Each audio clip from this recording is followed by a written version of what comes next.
एक मुसलमान लड़की नकाब में कॉलेज में चली जाती है, पर्दे में यूनिवर्सिटी में चली जाती है, उसके ऊपर बवाल किया जा रहा है, उसके ऊपर एतराज किया जा रहा है, उस पर छींटा कशी की जा रही है, उसको बुरा भला कहा जा रहा है, उसको उकसाया जा रहा है। बदाल इस्लाम गरीबा, अल्लाह के नबी फरमा रहे हैं इस्लाम जब शुरू हुआ था तब भी इस्लाम पर अमल करने वालों को बहुत सारे ताने मारे जाते थे और आगे चल करके इस्लाम पर अमल करने वालों को फिर से ताने मारे जाएंगे। एक नौजवान अपने दामन को गुनाहों से बचा रहा है, किसी से कोई नाजायज ताल्लुक नहीं है, शादी अभी नहीं हुई है, अपने आप को गुनाह से बचा रहा है, तो लोग क्या कहते हैं कि ये तो बहुत बैकवर्ड है, ये तो बहुत पिछड़ा हुआ है, इसको तो जमाने की के रंग ढंग भी नहीं पता है। दूसरा नौजवान ज़िनाकारी में पड़ा हुआ है, बदकारी में पड़ा हुआ है, चार चार लड़कियों से फोन पर बातें कर रहा है, लड़कियों को घुमा रहा है और दुनिया की नजर में वो बड़ा चालाक है, बड़ा मॉडर्न है, बड़ा होशियार है। मेरे प्यारे साथियों, जो अपने दामन को गुनाहों से बचा रहा है, अल्लाह के नबी फरमाते हैं बदाल इस्लाम गरीबा, इस्लाम पर अमल करने वाले दुनिया की नजर में अजनबी बन जाएंगे। और जब ऐसा दौर आ जाए तो अल्लाह के नबी क्या फरमाते हैं, फतूबा लिल गुरबा, ओ लोगो तुम दीन पर अमल करते रहना, तुम्हें ताने सुनने पड़े तो तुम सुन लेना, तुम्हें गालियां सुननी पड़े तो तुम सुन लेना, तुम्हें लोगों की बातें सुननी पड़े तो तुम सुन लेना, तुम दुनिया की नजर में अजनबी बन जाना, मैं तुम्हें जन्नत की खुशखबरी सुना रहा हूं, फतूबा लिल गुरबा। अल्लाह के नबी उनको तूबा, तूबा जन्नत का एक नाम है। अगर आपके घर में बच्ची पैदा हो, बच्ची का नाम तूबा रख सकते हैं। तूबा ये जन्नत का एक नाम है। अल्लाह के नबी ने जन्नत की खुशखबरी सुनाई कि उन लोगों को जन्नत की खुशखबरी सुना दो जो दीन पर अमल करने की वजह से जमाने की नजरों में अजनबी बन जाए। हम उस दौर से गुजर रहे हैं मेरे भाई, और याद रखो ये दौर कोई नया दौर नहीं है, नबी के दौर से चला आ रहा है ये दौर। याद करो अपने नबी की सीरत, जब आपने सफा की पहाड़ी पे चढ़ करके कहा था अय्युहन्नास क़ूलू ला इलाहा इल्लल्लाह, ओ लोगों तुम ला इलाहा इल्लल्लाह कह दो तुफ्लिहू, तुम कामयाब हो जाओगे, व तमलिकुल अरब वल अजम, तुम अरब अजम के मालिक बन जाओगे।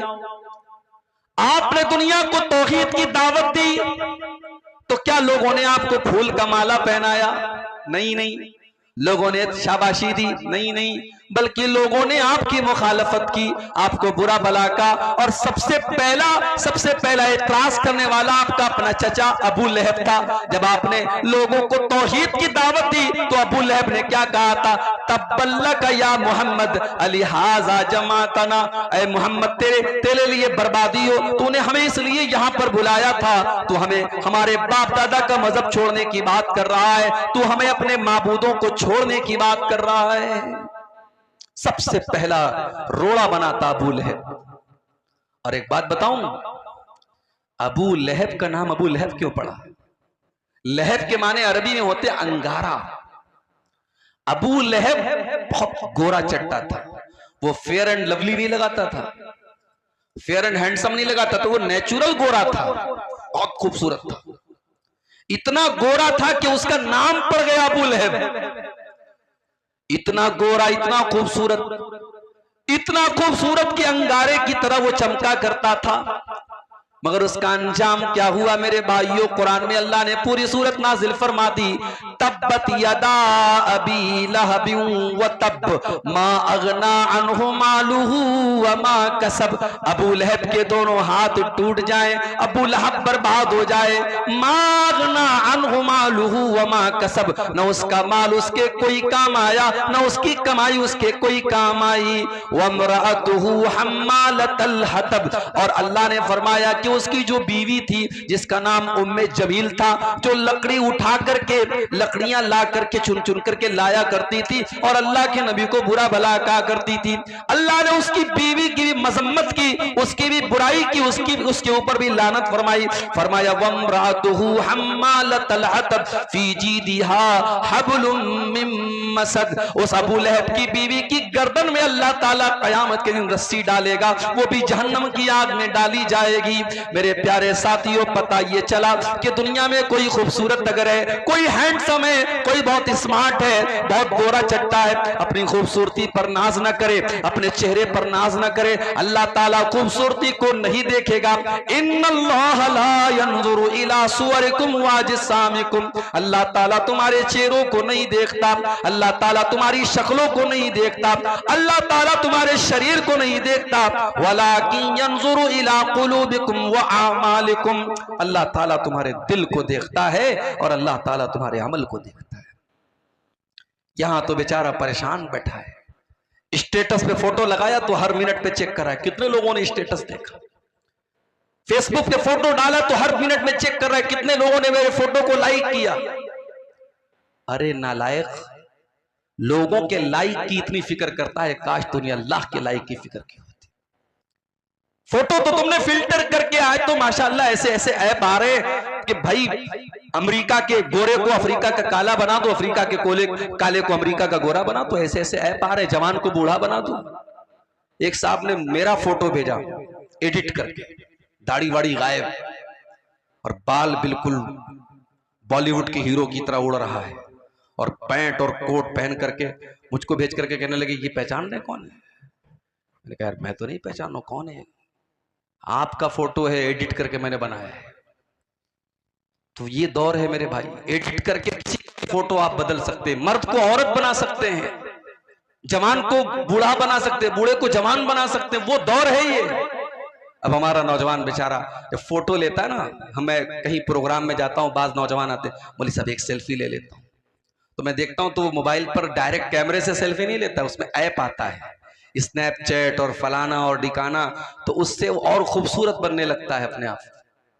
अब ये फोटो वो फेसबुक पे डालता है और साहब बड़ी उसको फिक्र है कि मेरे फोटो को कितने लोगों ने लाइक किया।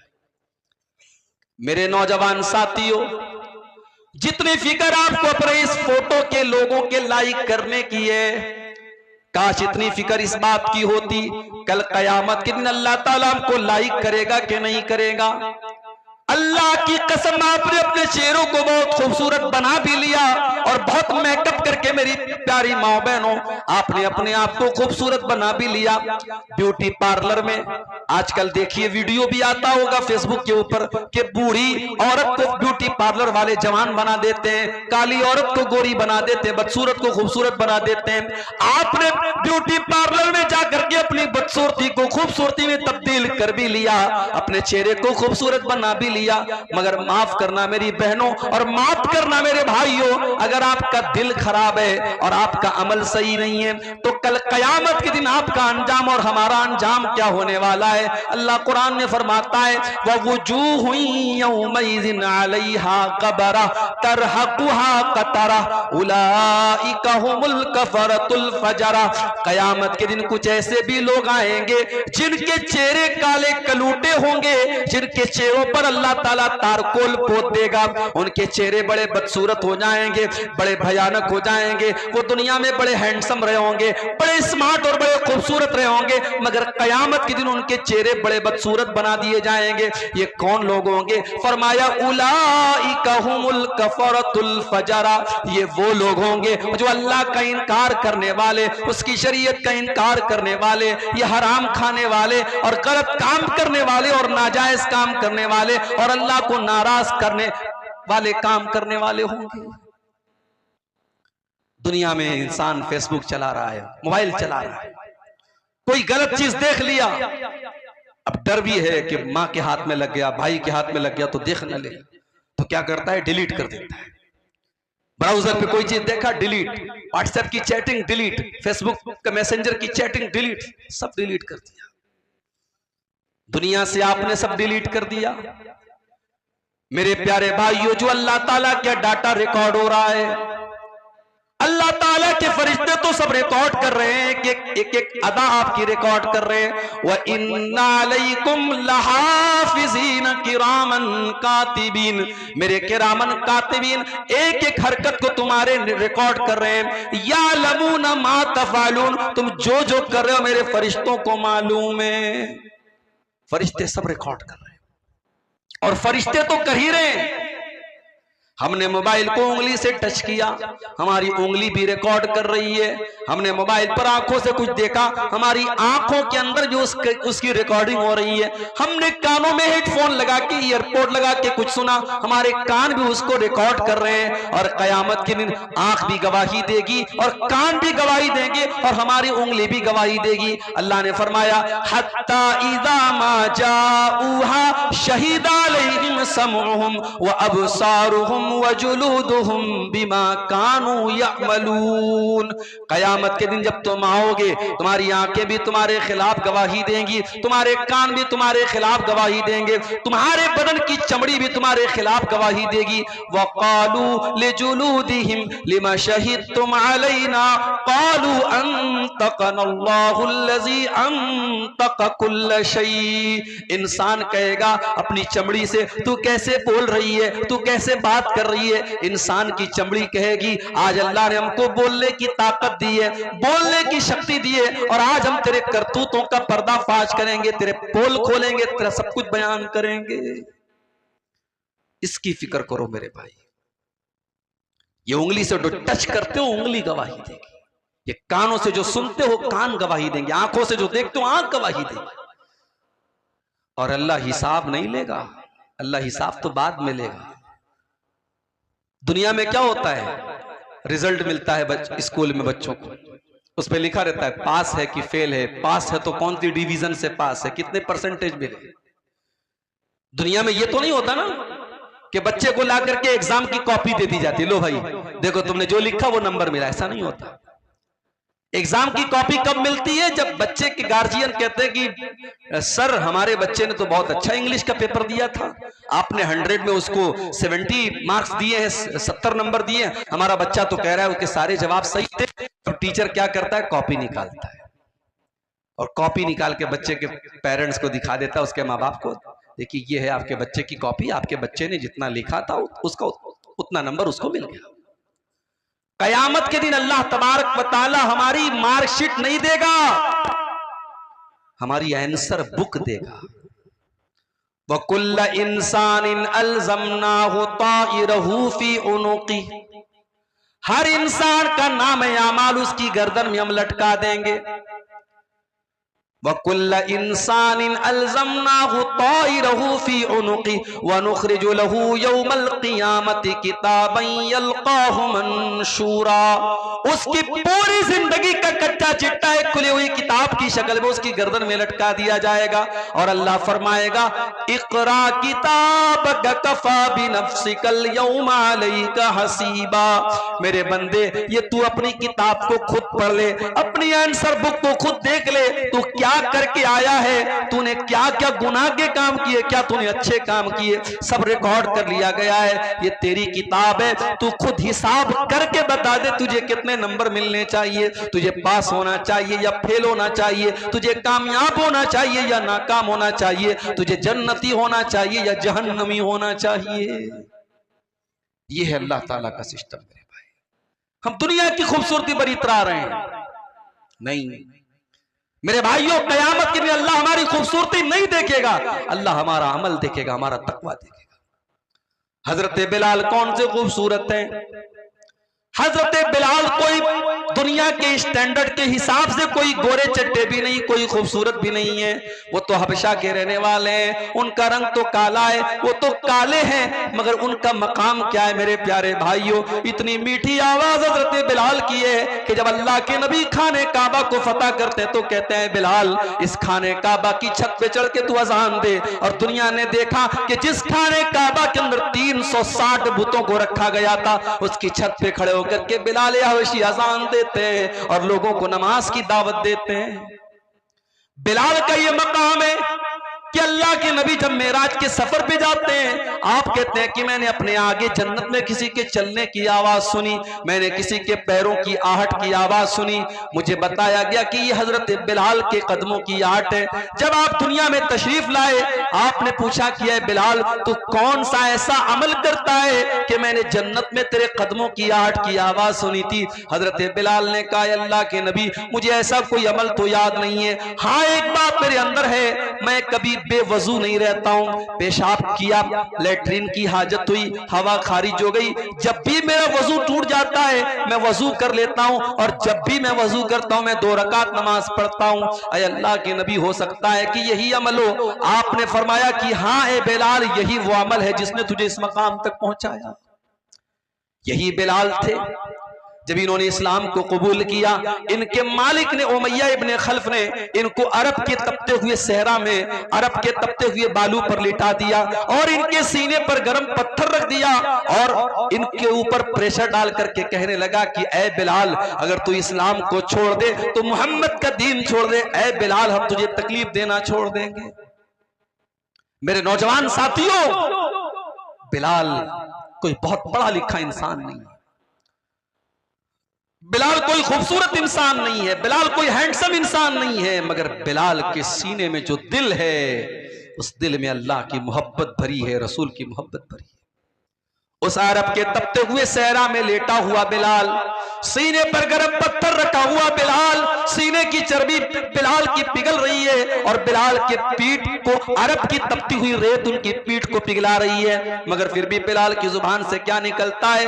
अहद अहद अहद, मेरा अल्लाह एक है, मेरा माबूद एक है, मेरा रब एक है। बिलाल अपनी तौहीद को छोड़ने को तैयार नहीं है।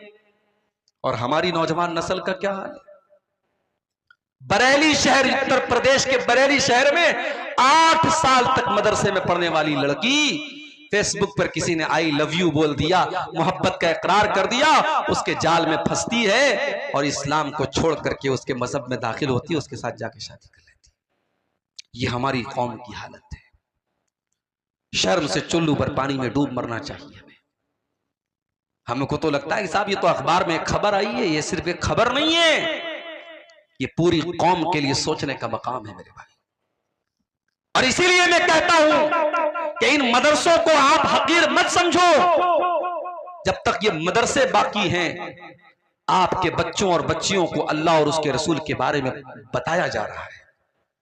आपके कॉन्वेंट स्कूलों में नहीं बताया जा रहा है, आपके इंग्लिश स्कूलों में नहीं बताया जा रहा है उसको इस्लाम के बारे में, तौहीद के बारे में। अभी राजस्थान से खबर आई कि साहब बुर्का पहनने वाली और नकाब पहनने वाली लड़कियां स्कूल में क्या कर रही हैं? सूर्य नमस्कार कर रही हैं। और मीडिया भी ऐसी खबरों को मिर्च मसाला लगा के खूब बताता है कि साहब देखिए मुसलमान लड़कियां सूर्य नमस्कार कर रही हैं। क्या इस्लाम के अकीदे के हिसाब से ये ठीक है? हम सूर्य को भगवान नहीं मानते, हम सूर्य को रब नहीं मानते। हमारा अकीदा क्या है? वश्शम्सु तजरी लिमुस्तक़र्रिन लहा ज़ालिका तक़दीरुल अज़ीज़िल अलीम। सूरज अल्लाह ताला के इशारे पर चलता है, अल्लाह के कानून के मुताबिक चलता है। वल क़मर क़द्दरनाहु मनाज़िल हत्ता आद कल उर्जूनिल क़दीम। और चांद भी अल्लाह ताला के सिस्टम से चलता है। पहली तारीख का चांद पतला होता है, फिर धीरे धीरे मोटा होता है, फिर 14वीं का चांद कंप्लीट हो जाता है, फिर धीरे धीरे छोटा होता है और फिर लकड़ी की तरह और खजूर के तने की तरह फिर पतला हो जाता है। ये चांद का सिस्टम, ये सूरज का सिस्टम ये बता रहा है कि चांद अपनी मर्जी से नहीं निकल रहा है, सूरज अपनी मर्जी से नहीं निकल रहा है। इनको निकालने वाला कोई है, इनको चलाने वाला कोई है। सूरज अपनी मर्जी का मालिक नहीं है, चांद अपनी मर्जी का मालिक नहीं है। मेरे प्यारे भाइयों, हमारा अकीदा तो यह है कि सूरज हमेशा पूरब से निकल रहा है और पश्चिम में डूब रहा है। ये अल्लाह का कानून है, ये अल्लाह का हुक्म है, इसलिए सूरज ऐसा कर रहा है। और जिस दिन कयामत कायम होने वाली होगी, अल्लाह सूरज को हुक्म देगा कि हमेशा तो तू पूरब से निकला करता था, लेकिन लेकिन आज तुझे उल्टा करना है और कयामत के दिन सूरज पश्चिम से निकल जाएगा। मेरे प्यारे भाइयों, आज आपके स्कूलों में आपके बच्चों से सूरज के आगे सजदा करवाया जा रहा है और सूरज के आगे हाथ जुड़वाया जा रहा है। मेरे प्यारे साथियों, अपनी नौजवान नस्ल की अकीदे की हिफाजत करो, उनकी तौहीद की हिफाजत करो, उनको ईमान सिखाओ। अगर नहीं सिखाओगे तो अंजाम यही होगा कि 8 साल मदरसे में पढ़ने वाली बच्ची मुर्तद हो जाएगी। हमारी कौम का हाल आप देखो मेरे भाई। राजनीति का तो और बुरा हाल है, पॉलिटिक्स का तो और बुरा हाल है। जो पॉलिटिक्स में चला गया उसका कोई मजहब नहीं है मेरे भाई, वो कहीं भी सर झुका सकता है, किसी के भी आगे पैर हाथ फैला सकता है वो। नहीं मेरे भाइयों, ऐसा नहीं होना चाहिए। और याद रखो, इस्लाम से जो लोग नफरत करते हैं उनको आपकी तरक्की से उनको कोई नुकसान नहीं है। आप पैसा कमाइए, आप घर बनाइए, आप अच्छा कपड़ा पहनिए, उनको इससे प्रॉब्लम नहीं है। उनको प्रॉब्लम आपके इस्लाम से है, उनको प्रॉब्लम आपके दीन से, आपके ईमान से है। इसलिए अल्लाह कुरान में कहता है, वला यज़ालून युकातिलूनकुम हत्ता यरुद्दूकुम अन दीनिकुम। ऐ नबी, इस्लाम के दुश्मन इसीलिए आपसे लड़ाई करते और जंग करते हैं ताकि मुसलमानों को दीन से हटा दें, मुर्तद कर दें, मुसलमानों को अल्लाह की तौहीद से दूर कर दें। हमारी कौम का हाल क्या है? अररिया का ये इलाका बड़ा पिछड़ा हुआ इलाका है। किसी बाप को अल्लाह ताला ने तौफीक दी, उसने बेटे को पढ़ाया, बेटा आईएएस ऑफिसर बन गया। कटिहार के अंदर, पूर्णिया के अंदर, अररिया के अंदर आईएएस ऑफिसर बन गया। बहुत अच्छी बात है, हमारी कौम का बच्चा आईएएस ऑफिसर बन गया।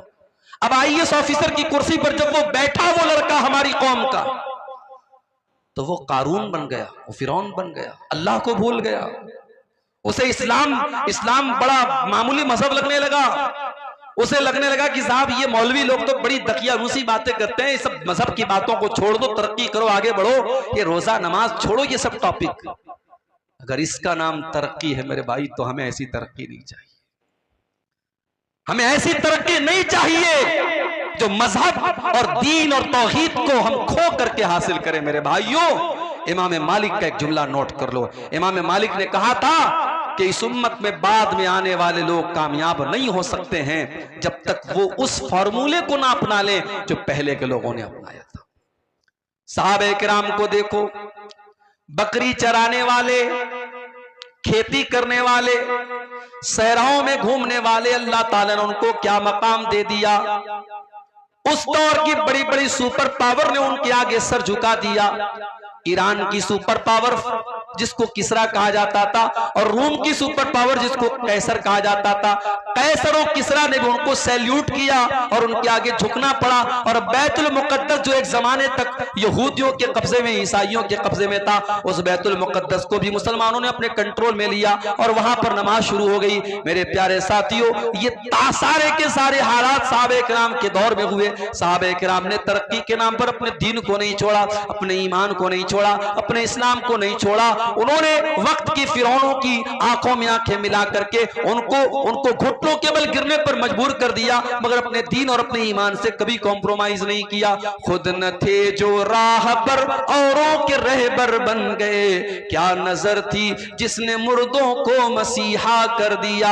कल तक जो मुर्दा थे, अल्लाह के प्यारे नबी ने उनको मसीहा बना दिया। मेरे प्यारे साथियों, आज हमें भी तरक्की करना है, हमें भी जमाने की आंखों से आंखें मिलाना है, मगर इस्लाम को छोड़ना नहीं है, ईमान को छोड़ना नहीं है, तौहीद को छोड़ना नहीं है। मेरे भाइयों, मैं चाहता हूं कि आपके बच्चे आईएएस ऑफिसर बने, मैं चाहता हूं आपके बच्चे वकील बने, मैं चाहता हूं आपके बच्चे जज बने, मगर याद रखो, मैं ये भी चाहता हूं आपका बेटा जब वकील बने तो उसके दिल में ईमान की मोहब्बत भी हो। जब वो अदालत में केस लड़ने जाए तो कोई झूठा केस न लड़े, वो सच्चाई के लिए लड़े। मैं चाहता हूं आपकी कौम का बेटा, हमारी कौम का बेटा जज की कुर्सी पर बैठे तो वो किसी ओहदे की लालच में गलत फैसला न कर दे, वो रिटायरमेंट के दिन, आखिरी दिन ऐसा फैसला करके पूरी कौम को मुसीबत में डाल करके अपने रिटायरमेंट का प्लान न बनाने लगे, बल्कि वो जज की कुर्सी पर बैठ करके इंसाफ का, जस्टिस का, न्याय का काम करे। मैं ये चाहता हूं मेरी कौम के बच्चे डॉक्टर बने, लेकिन डॉक्टर बनने का मकसद सिर्फ गरीबों का खून चूसना ना हो,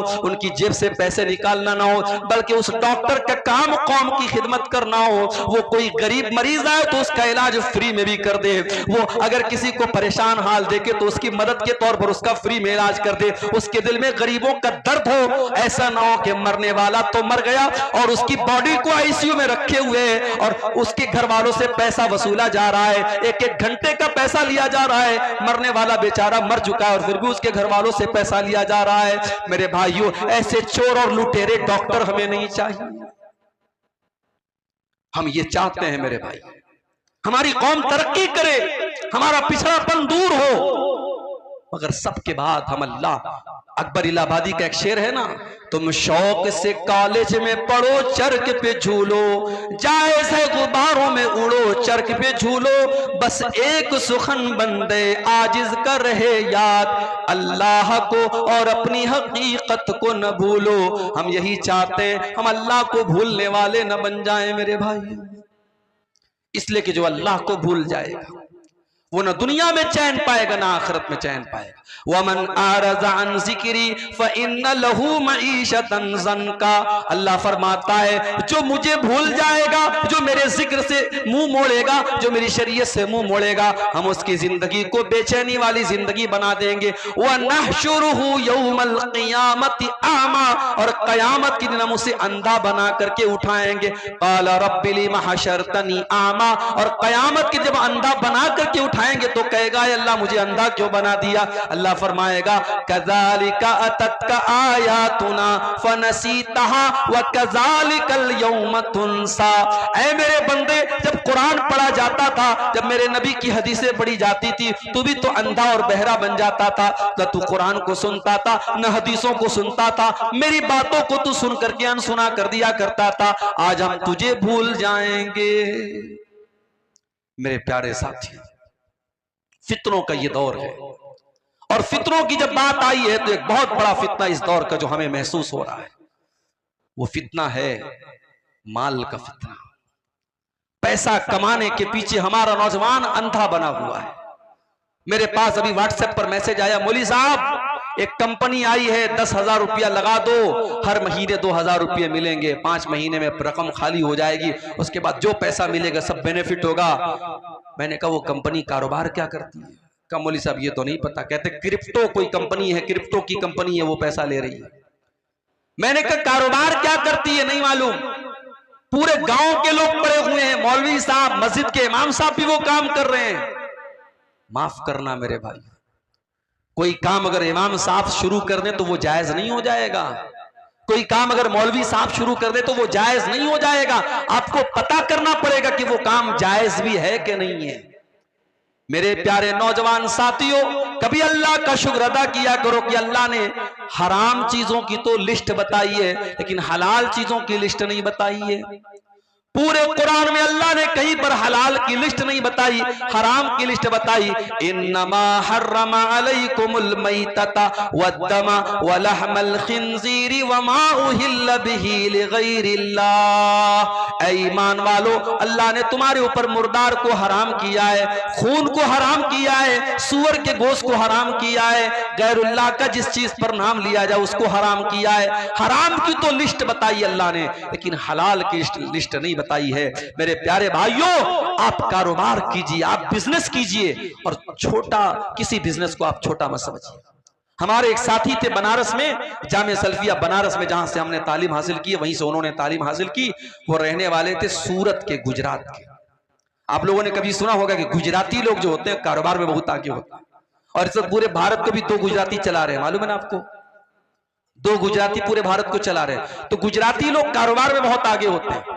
तो हमारा वो जो साथी था सूरत का, उससे मेरी मुलाकात हुई 5-6 साल के बाद।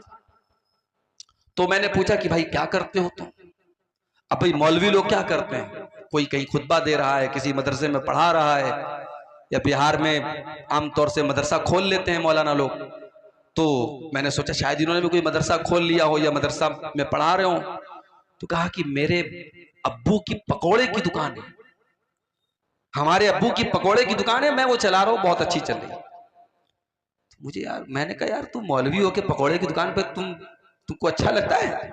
उसने कहा क्या बुरा है, बिजनेस है, कारोबार है, आजाद हूं मैं। मेरी अपनी दुकान है, मैं डेली जो है दिन भर दुकान पर बैठता हूं और अच्छा खासा माशाल्लाह 2000-3000 का काम कर लेता हूं और आजाद भी हूं, कहीं जाना है कोई प्रॉब्लम नहीं, किसी का गुलाम नहीं हूं, किसी की नौकरी नहीं है। ये सोच थी उसकी। तो गुजराती था। तो बताना ये चाहता हूं कि अगर आप कारोबार करना चाहें, तिजारत करना चाहें, हजारों रास्ते हैं आपके पास, लेकिन आप रातों रात अमीर बनना चाहते हैं। हमारे नौजवान को 10,000 वाला मोबाइल नहीं चाहिए, उसको 50,000 वाला आईफोन चाहिए। कमा रहा है 5,000 रुपया महीना और फोन कौन सा चाहिए? आईफोन चाहिए। और आईफोन खरीदने वाले आमतौर से क्या करते जानते हो? वो स्टेटस सिंबल है, उसको उतनी जरूरत नहीं है आईफोन की, उसको आईफोन चलाना भी नहीं आता है, मगर जब 4 लोगों के सामने आईफोन का वो जो एप्पल बना होगा, वो जो दिखेगा ना, तब लोग कहेंगे कि हाँ यार इसकी हैसियत है। क्या स्टेटस के पीछे मर रहे हो मेरे भाई? ये आईफोन को तुमने स्टेटस बना के रखा है।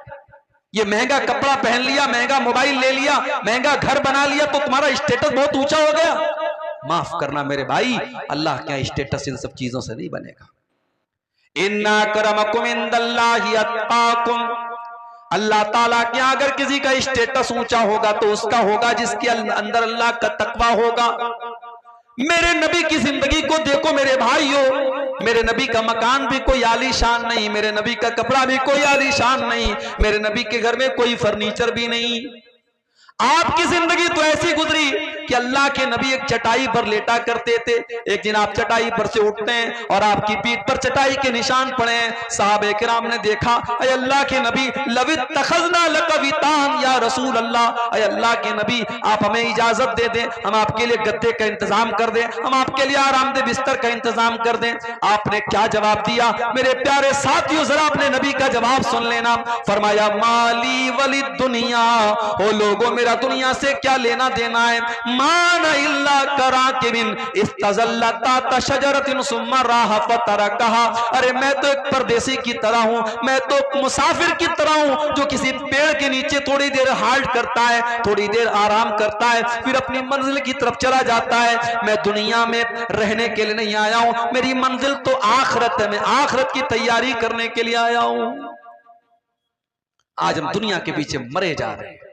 सुबह नींद खुलती है तब से लेकर रात में सोने तक एक मर्तबा भी हमारे ज़हन में आखिरत की फिक्र पैदा नहीं होती, जन्नत की फिक्र नहीं पैदा होती, जहन्नम से बचने की चिंता नहीं होती। हाय दुनिया, हाय दुनिया, हाय दुनिया। मेरे प्यारे साथियों, ये माल और औलाद भी अगर आपको अल्लाह से दूर कर दे तो ये बहुत बड़ा फितना है। अल्लाह कुरान में कहता है, इन्नमा अमवालुकुम व औलादुकुम फितना, तुम्हारा माल भी तुम्हारे लिए फितना है, तुम्हारी औलाद भी तुम्हारे लिए फितना है। अगर माल के चक्कर में तुम हराम रास्ता अपना रहे हो और औलाद के चक्कर में तुम गलत रास्ता अपना रहे हो तो माल भी फितना है और औलाद भी फितना है मेरे भाई। अल्लाह के प्यारे नबी मिंबर पे खुतबा दे रहे हैं, जुमा का खुतबा आप दे रहे हैं। आपके नवासे हजरत हसन हुसैन जिनकी उम्र 4-5 बरस की है, वो दोनों मस्जिद में आ रहे हैं। 5 साल के बच्चे चलते भी हैं तो गिरते पड़ते हुए चलते हैं। हदीस के अल्फाज हैं, हजरत हसन हुसैन गिरते पड़ते फिसलते हुए मस्जिद में चले आ रहे हैं। अल्लाह के प्यारे नबी की नजर अपने नवासों पर पड़ी और वो दोनों नवासे लाल रंग का कुर्ता पहने हुए हैं। पता ये चला कि लाल रंग का कुर्ता पहनना जायज है, लाल रंग का कपड़ा पहनने में कोई हर्ज की बात नहीं है। हाँ, सैफ्रॉन कलर का कपड़ा नहीं पहनना चाहिए, जाफरानी कलर का कपड़ा। वो मुशरिकों की पहचान है, वो उनका शियार है। अगर कोई रेड कलर का लाल रंग का शर्ट पहनता है, कुर्ता पहनता है, चाहे मर्द हो चाहे औरत हो, कोई हर्ज की बात नहीं। नबी के नवासे लाल रंग का कुर्ता पहन करके आ रहे हैं और अल्लाह के नबी की नजर पड़ गई। हदीस के अल्फाज हैं, आपने अपने खुतबे को रोका और आपने अपने दोनों नवासों को गोद में लिया, उनको लाडो प्यार किया और उनको प्यार करने के बाद आपने फरमाया कि ओ लोगों, अल्लाह ताला ने कितनी सच्ची बात कही है कुरान में, इन्नमा अमवालुकुम व औलादुकुम फितना, तुम्हारा माल तुम्हारे लिए फितना है, तुम्हारी औलाद तुम्हारे लिए फितना है। अच्छा एक बात बताओ, अल्लाह के नबी ने खुतबा रोका, नवासों को गोद में लिया और ये बात कही, इसमें कितना टाइम लगा होगा? ज्यादा से ज्यादा 2 मिनट लगा होगा, 3 मिनट लगा होगा, 5 मिनट मान लो। 5 मिनट के लिए अल्लाह के नबी ने खुतबे को रोका और अपने नवासों को, अपने बच्चों को गोद में लिया, तो आपने उसको फितना कहा है। और हमारा हाल क्या है? हमारा हाल तो यह कि हम 24 घंटे दुनिया में डूबे हुए हैं, दुनिया के लालच में पड़े हुए हैं और इस कदर लालची हो चुके हैं। अजान की आवाज आती है, 5 टाइम अजान देने वाला अजान दे रहा है, अस्सलातु खैरुम मिन नौम की आवाज दे रहा है, और हम अपनी दुकान पे बैठे हुए हैं। हमारा कारोबार चल रहा है, हमारा बिजनेस चल रहा है, हमारी दुकान बंद नहीं हो रही, हमारे कारोबार पर कोई फर्क नहीं पड़ रहा है। यानी 5 टाइम की नमाज में, फजर की नमाज तो बिल्कुल सुबह पढ़ी जाती है, अगर 4 टाइम की जो नमाज है, जोहर, असर, मगरिब, इशा, अगर चारों नमाज को अगर आपके वर्किंग टाइम में मान लिया जाए, आपकी दुकान के, आपके कारोबार के टाइम में, और एक नमाज पे आधा घंटे का टाइम मान लिया जाए, तो यानी आप 24 घंटे में 2 घंटा भी अपने कारोबार से निकाल करके अल्लाह को देने को तैयार नहीं। जो अल्लाह आपको खिला रहा है, पिला रहा है, आपको ऑक्सीजन दे रहा है। मां के पेट में हम थे, अल्ट्रासाउंड के बगैर मां के पेट का भी फोटो नहीं आता है। अल्ट्रासाउंड जब होता है तो वो कैमरा जो होता है वो मां के पेट के अंदर रोशनी करके तब फोटो लेता है। मां के पेट में जहां रोशनी पहुंचने का कोई रास्ता नहीं है, अल्लाह तेरी कुदरत है कि तू वहां भी बच्चे का दिल बना रहा है, वहां भी बच्चे का दिमाग बना रहा है, वहां भी बच्चे की आंखें बना रहा है। और क्या मजाल है कि कोई एक आंख इधर हो और एक आंख इधर हो, एक कान यहां हो और एक कान यहां हो, पूरे बैलेंस के साथ, पूरे तवाजुन के साथ बच्चा पैदा होता है। आंख अपनी जगह पे है, कान अपनी जगह पे है, मुंह अपनी जगह पे है, दिमाग अपनी जगह पे है। ये अल्लाह की कुदरत देखो मेरे प्यारे साथियों, अल्लाह ताला मां के पेट में ये सारा प्रोसेस करता है। और आज हम और आप इतने बड़े नाशुक्रे हैं, उस अल्लाह के लिए हम 5 टाइम की नमाज भी पढ़ने को तैयार। इसीलिए अल्लाह कुरान में कहता है, रिजालुल्लाह तुलहीहिम तिजारतुन वला बैउन अन जिक्रिल्लाह, मेरे वो हकीकी बंदे और मेरे सच्चे मोमिन बंदे तो वो हैं, उनका कारोबार उनको नमाज से कभी नहीं रोकता है। वो नमाज भी पढ़ते और कारोबार भी करते हैं। और मैंने देखा है मुंबई के अंदर ऐसे ऐसे सेठों को देखा है मेरे भाइयों, आप यकीन करें, आपके अररिया में क्या कोई पैसा कमाने वाले होंगे, आपके पूर्णिया में क्या कोई पैसा ऐसा कमाने वाले होंगे, आपके किशनगंज में क्या पैसा कमाने वाले होंगे। मैंने मुंबई में ऐसे सेठों को भी देखा है जो बहुत बड़े करोड़पति अरबपति हैं, बहुत बड़ा उनका कारोबार है, मगर रमजान के आखिरी अशरे में वो एतिकाफ भी करते हैं। वो 10 दिन एतिकाफ में भी बैठते हैं, और जब वो एतिकाफ में बैठते हैं तो अपने कारोबार का जो मोबाइल है वो अपने भाई को, अपने घर को, अपने बेटे को दे करके आते हैं कि नहीं नहीं, अब ये 10 दिन मुझे अपने बिजनेस से कोई मतलब नहीं, अपने कारोबार से कोई मतलब नहीं, मैं 10 दिन अल्लाह की इबादत के लिए लगा रहा हूं। रिजालुल्लाह तुलहीहिम तिजारतुन वला बैउन अन जिक्रिल्लाह, मेरे सच्चे मोमिन बंदे तो वो हैं, उनका कारोबार उनको कभी अल्लाह के जिक्र से गाफिल नहीं करता, कभी नमाज से गाफिल नहीं करता। यखाफून यौमन ततक़ल्लबु फीहिल क़ुलूब वल अबसार, इसलिए कि वो कयामत के दिन से डरते हैं, जिस दिन लोगों की दहशत का बड़ा बुरा आलम होगा। दहशत क्या होती है आपने देखा है। नेपाल में जलजला आया, बनारस में हल्का सा झटका महसूस हुआ। मैं तो उस वक्त ट्रेन में सफर कर रहा था, सुबह मेरी बीवी का फोन आया, कहने लगी रात में जलजला, आपने देखा जलजला आया था? मैंने कहा मैं तो ट्रेन में बैठा था, ट्रेन में तो हमेशा जलजला आता रहता, ट्रेन हिलती रहती है। कहा कि नहीं, रात में बहुत सब चीजें हिल रही थी, जलजला आया था। 2 दिन तक बनारस में लोगों के पेट मुंह से खाना उतर नहीं रहा था, लोग दहशत के आलम में थे। जलजला कहां आया था? नेपाल में आया था। उसका झटका दिल्ली और उत्तर भारत जो नेपाल में आया था। इज़ा ज़ुलज़िलतिल अर्ज़ु ज़िलज़ालहा, जब वो जलजला आएगा जो सिर्फ उत्तर भारत में नहीं, सिर्फ दक्षिण भारत में नहीं, मध्य प्रदेश में नहीं, महाराष्ट्र में नहीं, गुजरात में नहीं, इज़ा ज़ुलज़िलतिल अर्ज़ु ज़िलज़ालहा, जब पूरी धरती को अल्लाह ताला हिला देगा। वो अखरजतिल अर्ज़ु अस्क़ालहा, और जमीन अपने सारे बोझ निकाल देगी। अच्छा, ये बोझ निकाल देगी, इसका क्या मतलब है? इसका मतलब यह है कि जमीन के अंदर जो हीरे जवाहरात, सोने चांदी और कीमती मेटल्स है, सब बाहर निकल जाएगा। जमीन अपने सारे खजाने निकाल देगी। और एक मतलब यह भी है कि जमीन के अंदर जितने मुर्दे हैं कयामत के दिन सब जिंदा हो जाएंगे। वक़ाल इंसानो मा लहा, और इंसान कहेगा इस जमीन को क्या हो गया है। यौमइज़िन तुहद्दिसु अख़बारहा, और कयामत के दिन जमीन अपनी बातें बयान करेगी, जमीन बोलेगी बिअन्न रब्बका औहा लहा, क्योंकि उस जमीन को अल्लाह ताला हुक्म देगा बोलने का। इससे एक बात यह पता चली कि हम जिस धरती पर और जिस जगह पर कोई काम करते हैं वो जगह भी गवाही देगी। मिसाल के तौर पर इस गांव में आज ये जलसा हो रहा है। अब जलसे वालों का कहना है कि हमें उम्मीद नहीं थी कि इतनी सारी पब्लिक आ जाएगी, क्योंकि इलाका बहुत पिछड़ा हुआ है, आने जाने का जो रास्ता है बहुत मुश्किल है, बहुत टफ है, फिर भी लोग आए। और इस वक्त जो है रात के तकरीबन 1:15 बज रहे हैं, लोग जमे हुए हैं, माए बहनें हमारी बैठी हैं। ये इलाका, ये पिंडाल, ये पूरी धरती बोलेगी कयामत के दिन कि हाँ यहाँ रात को 1:15 बजे तक, 1:30 बजे तक, 2 बजे तक तेरे दिन की बातें हुई थी, कुरान और हदीस की बातें हुई थी। और इसी इलाके में अगर किसी घर में, किसी कमरे में बैठ करके कोई जुआ खेल रहा है, कोई शराब पी रहा है, कोई ज़िना कर रहा है, कोई हराम काम कर रहा है, वो धरती भी बोलेगी मेरे भाइयों यौमइज़िन तुहद्दिसु अख़बारहा, जमीन गवाही देगी कि हाँ वहां पे क्या हुआ था। इसलिए जब गुनाह करना तो ये सोच के करना कि ये कमरा गवाही देगा, ये धरती गवाही देगी। कहां से बचेंगे हम अल्लाह के यहां।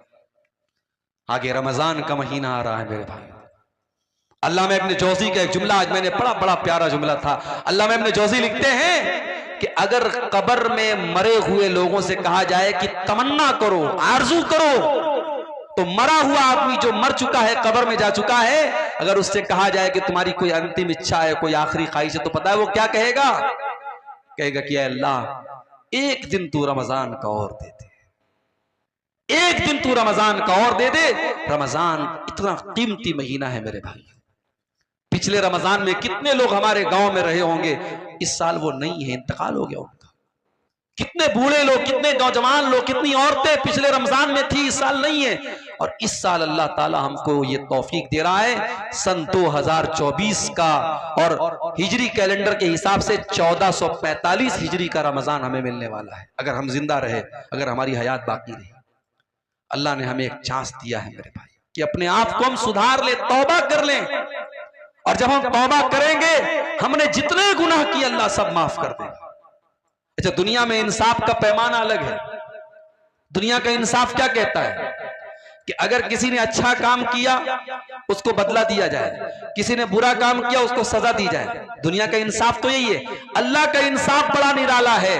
अल्लाह का इंसाफ ये है, अगर आपने कोई नेकी का इरादा किया, आपने ऐशा की नमाज पढ़ी और रात में बिस्तर पे सोने के पहले आपने मोबाइल के ऊपर अलार्म लगाया कि मैं रात को 3 बजे उठ करके तहज्जुद की नमाज पढ़ूंगा, पक्का इरादा आपने किया, लेकिन थके हारे थे, नींद आ गई, सोए रह गए और 3 बजे रात में फजर आप तहज्जुद की नमाज के लिए नहीं उठ पाए।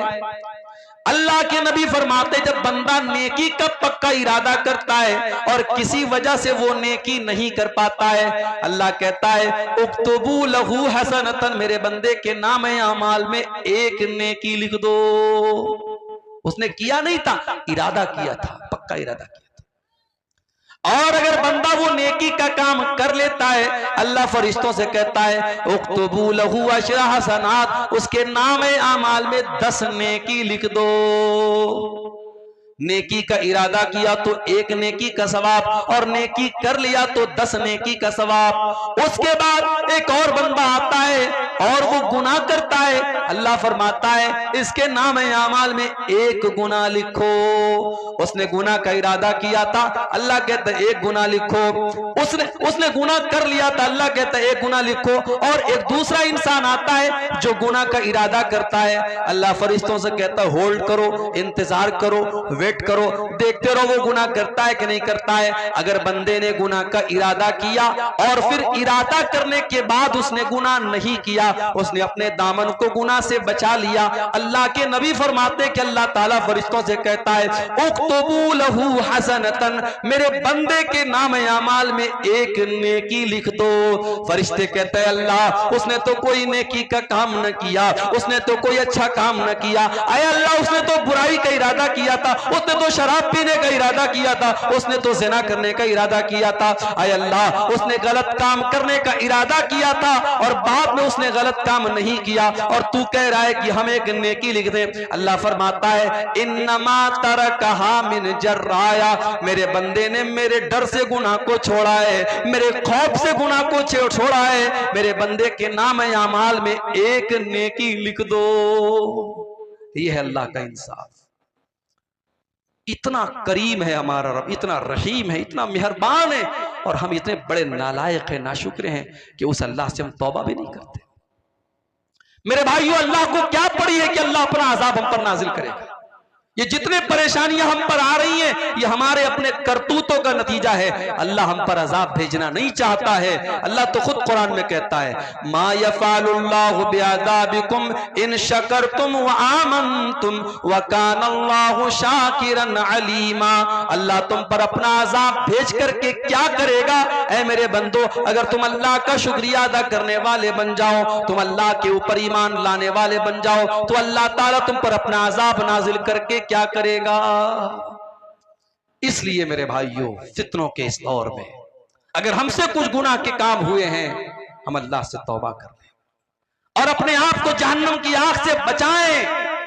और जहन्नम की आग से बचाने के लिए बहुत सारे नेकी के काम आप कर सकते हैं। अल्लाह के नबी ने फरमाया इत्तकुन्नार वलौ बिशिक्की तमरा, खजूर का टुकड़ा भी अल्लाह के रास्ते में दे करके अपने आप को जहन्नम की आग से बचा सकते हो तो बचा लो।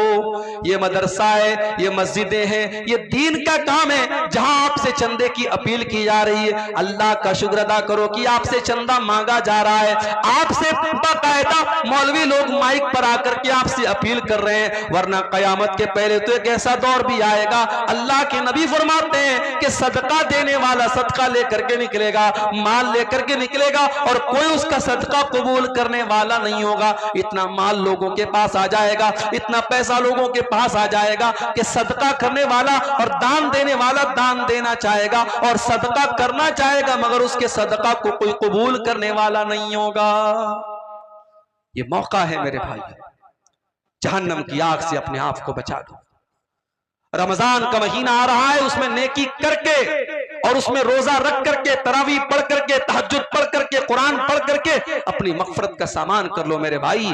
ये फितनों का दौर है, फितनों का जमाना है और इस दौर में अपने बच्चों की भी फिक्र करो। मैं कभी कभी कहता हूं अपनी तकरीरों में कि जब पैसा दिया करो अल्लाह की राह में तो बच्चों से दिलवाया करो। अपने घर से जाओ तो औरतों को कुछ पैसा दे करके जाओ कि देखो मैं जा रहा हूं बाहर, ये पैसा तुमको दे के जा रहा हूं, ये ज़कात का पैसा है, ये सदका खैरात का पैसा है, गरीबों को दे दिया करना, कोई मांगने वाला है तो दे देना।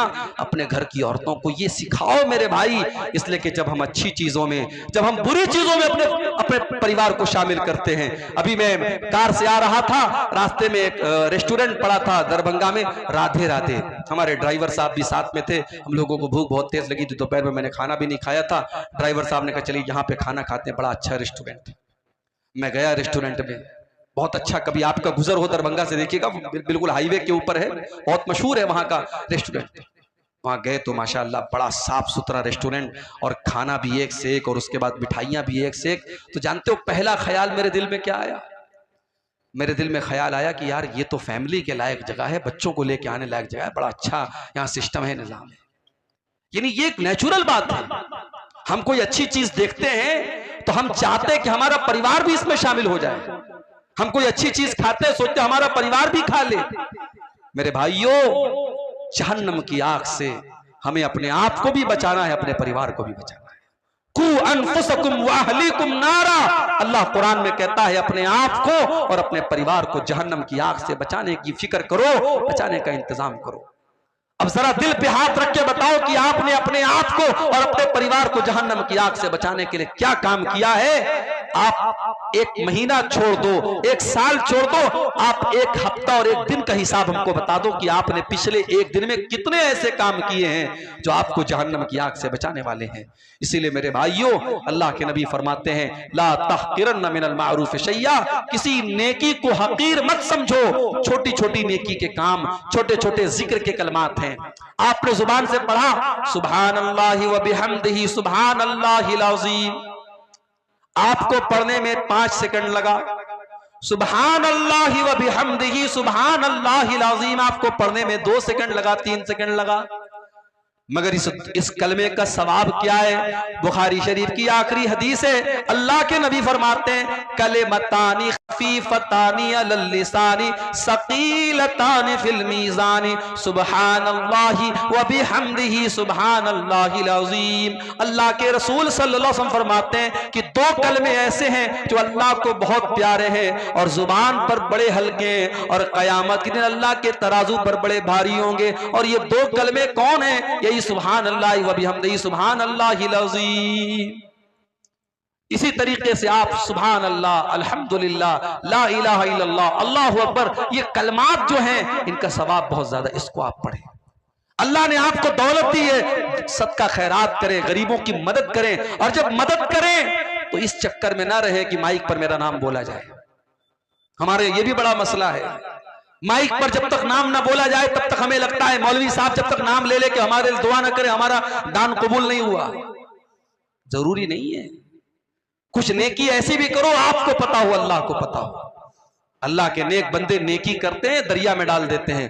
वयुतिमूना अत्ताम अला हुब्बिही मिस्कीनन व यतीमन व असीरा, मेरे नेक बंदे गरीबों को खाना खिलाते, यतीमों को खाना खिलाते, कैदियों को खाना खिलाते। और जब खाना खिलाते तो क्या कहते हैं? इन्नमा नुतइमुकुम लिवजहिल्लाह, हम तुम्हें अल्लाह को राजी करने के लिए खाना खिला रहे, ला नुरीदु मिनकुम जज़ाअन वला शुकूरा, हमें तुमसे कोई बदला नहीं चाहिए, हमें तुमसे कोई शुक्रिया नहीं चाहिए, हम तो अल्लाह से अपना बदला चाहते हैं। इन्ना नखाफु मिर रब्बिना यौमन अबूसन कमतरीरा, हमें तो कयामत के दिन का डर है। मेरे भाइयों, मेरी तकरीर लास्ट में होने वाली थी और अभी शायद बंगला जुबान के कोई मुकर्रिर बाकी हैं जो आपके सामने चंदे के लिए तकरीर करेंगे। लेकिन चूंकि पब्लिक दूर दूर से आई है और जलसे वालों ने ये सोचा कि अगर बाद में मेरा नंबर आएगा तो हो सकता है बहुत सारे लोग चले जाएं, इसलिए मुझे पहले आते ही फौरन जो है 10 मिनट के बाद मुझे बुला लिया गया। मैं एक आपसे गुजारिश करता हूँ कि आप इस मदरसे के लिए जो वाकई में, यानी इसमें तो कोई शक नहीं करेगा कि ये इलाका काफी पिछड़ा हुआ है और इस इलाके में मदरसे की जरूरत थी। और अल्लाह जज़ाए खैर दे हमारे भाई शेख नौशाद साहब को और उनके तमाम जो रफ़क़ा हैं जिनकी मेहनतों से ये जामिया इस्लामिया अम्मारिया चल रहा है। आप दुआ भी करें और जाते वक्त आपसे जो भी बन सके आप ताउन करके जाएं, इस इदारे को दान दे करके जाएं। अगर वाकई में आपको दीन से मोहब्बत है, अल्लाह से मोहब्बत है, रसूल से मोहब्बत है और आप चाहते हैं कि इस इलाके के बच्चे भी कुरान और हदीस को सीखें और यहाँ की नौजवान नस्ल भी ऐसी तैयार हो जिसके दिल में अल्लाह और उसके रसूल की मोहब्बत हो, तो ये काम करके आप जाएं। मैं दुआ करता हूँ अल्लाह ताला से रब्बुल आलमीन हम सबको इस दौर में, फितनों के इस दौर में जो भी नेकी के काम हैं अल्लाह ताला उसमें हम सबको हिस्सा लेने की तौफीक अता फरमाए। रब्बुल आलमीन हमारे जिन भाइयों ने इस मदरसे में अब तक चंदे और दान दिए हैं, अल्लाह उनके दान को, उनके चंदे को कबूल फरमाए। और जो अभी तक पीछे रह गए हैं और अभी तक उन्होंने इस कार्य खैर में, इस नेकी के काम में हिस्सा नहीं लिया है, अल्लाह उनको तौफीक दे कि वो